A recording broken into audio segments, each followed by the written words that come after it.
Wadau wa maafa kutoka taasisi mbalimbali leo wamekutana kujadili njia ya kukabiliana na matukio ya maafa ya kuzama kwa watoto.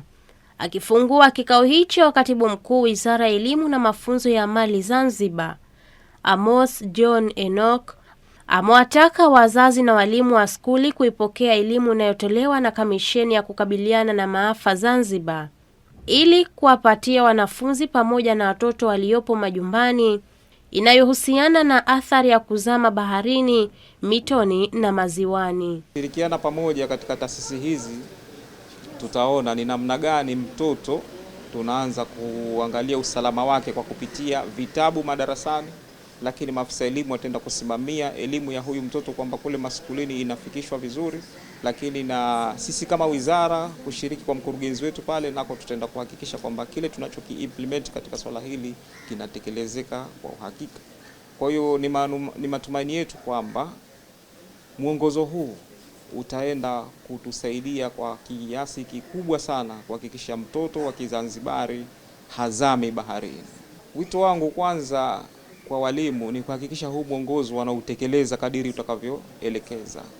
Na walimu simaanishi wale walimu wa madarasani tu, walimu wote ambao wataenda kutekeleza huu mwongozo.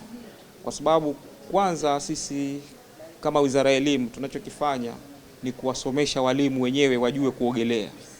Walimu wajue kuogelea, lakini wale walimu watakapojua kuogelea sasa wao watakuwa ndo walimu wa wanafunzi wetu katika kila skuli ambazo hasa zile skuli ambazo ziko katika ukanda wa pwani. Kwa hiyo wito wetu ni kwamba tukazingatie mwongozo huu unafuatwa na unasomeshwa ipasavyo ili elimu ifikie kadiri sisi wenyewe tunavyofikiria kwamba inaweza kutusaidia. Hapa Mkurugenzi Mkuu wa Kamisheni ya Kukabiliana na Maafa Zanzibar, Makame Khatib Makame, akasema mwongozo uliotolewa kwa wadau wanaohusisha njia ya kukabiliana na matukio ya kuzama kwa watoto utawasaidia kupunguza idadi kubwa ya vifo nchini.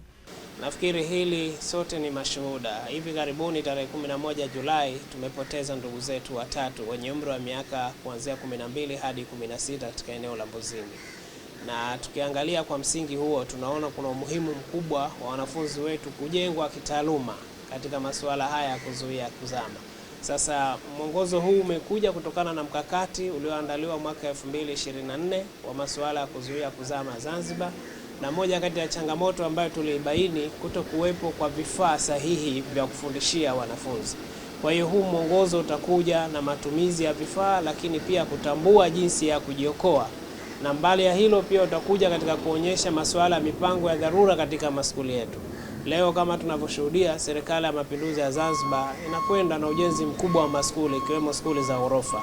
Kwa hiyo suala la kuwawezesha wanafunzi kuweza kuelewa masuala ya maafa yakiwemo haya ya kuzuia kuzama ni muhimu sana. Kwa hiyo tumekuja na hichi kitu ambacho kitasaidia walimu lakini pia wanafunzi wetu.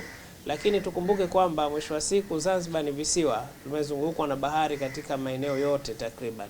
Kwa hiyo tutajenga uhimilivu kwa watoto wetu, na hata wakiwa katika mazingira ya utu uzima basi watakuwa ni wenye kutumia taaluma hiyo. Kwa hiyo lengo ni kukuza taaluma, lakini pia kuwa na miongozo sahihi ya kuweza kufundishia watoto katika masuala haya ya kuzuia kuzama. Huu mwongozo ni wa kufundishia watoto ama waseme wa msingi kuanzia kwenye darasa la 4 mpaka pengine la 7. Lakini walimu lazima waguswe kwa sababu wao ndio wakufunzi wa hawa watoto. Kwa hiyo mategemeo yetu leo tunauthibitisha huu mwongozo. Baada ya hapa sasa tutachukua maoni ya leo na kwenda kuyafanyia kazi na baadaye kuwa na utaratibu wa kuuzindua rasmi. Baada ya kuzinduliwa kwa huu mwongozo, moja kama walivyoeleza viongozi wetu, manake utasambazwa maskuli, lakini pili manake walimu itakuwa ni sehemu ya kupatiwa mafunzo jinsi ya kutumia huu mwongozo na vipi jinsi ya kuwafundisha wanafunzi. Kwa mfano, kwa mazingira ya mafupi, sote pengine hapa inawezekana hatujui kwamba chupa za maji za drop zile za lita 1.5 zinaweza kukusaidia usizame katika bahari. Lakini pengine kidumu kidogo kile cha lita 20 kinaweza kukusaidia usizame katika bahari. Lakini mbali na hayo, mipira tunayotumia hii ya gari na mingineyo. Kwa hiyo mwongozo wetu huu utakwenda kuanzisha vifaa hivyo tulivyonavyo ndani ya nchi yetu, jinsi ya kujikinga na majanga haya ya kuzama. Washiriki wa mafunzo hayo wakawa na hayo ya kusema. Hii tool itakapokamilika, basi inaweza ikawa msaada mkubwa sana kwa watoto wetu wa Zanzibar na Tanzania kwa ujumla. Nasema itakuwa msaada, haina maana kwamba taasisi ya elimu hatujafanya initiative yoyote katika kuhakikisha kwamba watoto wanakuwa wako salama. Katika mtaala wetu sisi ya taasisi ya elimu ya Zanzibar, vitabu ambavyo tayari vimeshatoka darasa la 4 na darasa la 7, zipo mada za huduma kwanza katika maeneo mbalimbali, yakiwemo ayo kutoa huduma kwanza kwa mtu ambaye anazama katika maji. Lakini kwa darasa la 7 kuna mada nzima ambayo inahusiana na masuala ya uokozi katika maji. Kwa taasisi ya elimu tayari tumeshatangulia, tushaandaa hivyo vitu au ilo somo, lakini sasa hii tool ambayo sasa hivi imekuja itakuwa kama ina kalafati yale ambayo taasisi ya elimu Zanzibar tayari yameshatangulia kuyafanya. Tunashuhudia kama ni wasikilizaji wazuri wa vipindi vya Mawio au tunatazama taarifa habari kwamba matokeo ya kuzama yamekuwa yanaripotiwa mara kwa mara kwenye vyombo vyetu vya habari.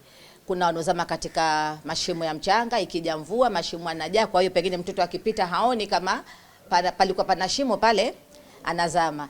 Lakini hata katika hizi kesi za usafiri wa baharini kumetokezea Zanzibar, tunayo historia hiyo ya matokeo ya watu ambao wamezama baharini na wengine hawakuonekana mpaka leo tunazungumza, wakiwemo watu wazima. Kwa hiyo imani yangu mimi ni kwamba tool itakapokuwa tayari imeshakuwa approved, inaweza ikatusaidia sana sisi wa Zanzibari na Watanzania kwa ujumla katika kupata ile awareness ya namna gani tunavyoweza kuwaokoa watoto wetu kutokana na haya masuala ya kuzama. Kwa kweli wito wangu kwa walimu kwamba hii tools ambayo ni mwongozo ambao umetoka, kwa kweli wautumie practical, kwa sababu haina maana hii tools labda kuna mambo hayapo, yani katika uokozi namna gani wanafunzi za wakafundishwa wakaweza kujiokoa, lakini hii imekuja kutilia mkazo. Kwa hiyo wahakikishe wao wenyewe wakati wanafundishwa, wanaelekezwa, waisikilize vizuri, iwe wao ni balozi mbali ya kuwafikishia wanafunzi, lakini kuna jamii ambayo imezunguka, na wale watoto hawatoki mbali isipokuwa wanatoka katika jamii ile ile. Kwa hiyo wanafunzi na walimu, lakini pamoja na jamii, huu mwongozo uchukulie kama ni chachu ya kuweza kuhakikisha kwamba jamii ya Wazanzibari inaepukana ikiwezekana kabisa katika hii habari ya kuweza kuzama katika maeneo ya bahari, lakini vile vile katika maeneo ya maziwa na mashimo ambayo ya mchanga. Kama tunapoona mwaka juzi tu kulikuwa kuna ripoti ya kufa watoto katika mashimo ya mchanga, nafikiri kaskazini Donge kule, na mwaka huu nafikiri wiki kama 2-3 hivi hapa Mbuzini limetokezea jambo kama hilo. Kwa hiyo baada ya kupata mwongozo huu na kutumia, utatusaidia sana kuhakikisha kupunguza matokeo ya kuzama kwa watoto na watu wazima katika maeneo. Pia taasisi inaitwa Panje Project ambayo inafanya kazi katika visiwa vya Unguja na Pemba. Katika wasilisho ambalo tulilifanya siku ya leo, tuliweza kupitia maeneo mengi hususan ambayo yanaweza kusaidia vijana wetu wa skuli au vijana wetu ambao tunao katika jamii zetu katika mazingira ya kuwa salama na kujiepusha na majanga ya kuzama. Sasa mwongozo huu unataka kumjengea uwezo mwalimu kuweza kutoa mafunzo ya msingi ya usalama kwenye maji ili aweze kumweka mtoto katika mazingira salama, wawe na matarajio ya maisha bora baadaye. Lakini tumekuwa tukipokea maoni katika vikao vya nyuma tofauti kutoka kwa wadau tofauti wakiwemo walimu, agency nyingine za kiserikali kama KMKM, kamisheni ya kukabiliana na maafa pamoja na fire, katika kuhakikisha tunapata taaluma na taarifa sahihi namna bora ya kuweza kutia vitu ambavyo vitaweza kuwa vina uhalisia katika mazingira tunayoishi ya sasa. Na tunatarajia kwamba mwongozo huu utatumika na walimu maeneo tofauti katika kuhakikisha kwamba wanawajengea uwezo vijana wetu kuwa katika mazingira salama wanapokuwa wanaishi katika mazingira yao ya kila siku. Hii ni CHUM TV. Usisahau kusubscribe, kulike, kucomment na kushare.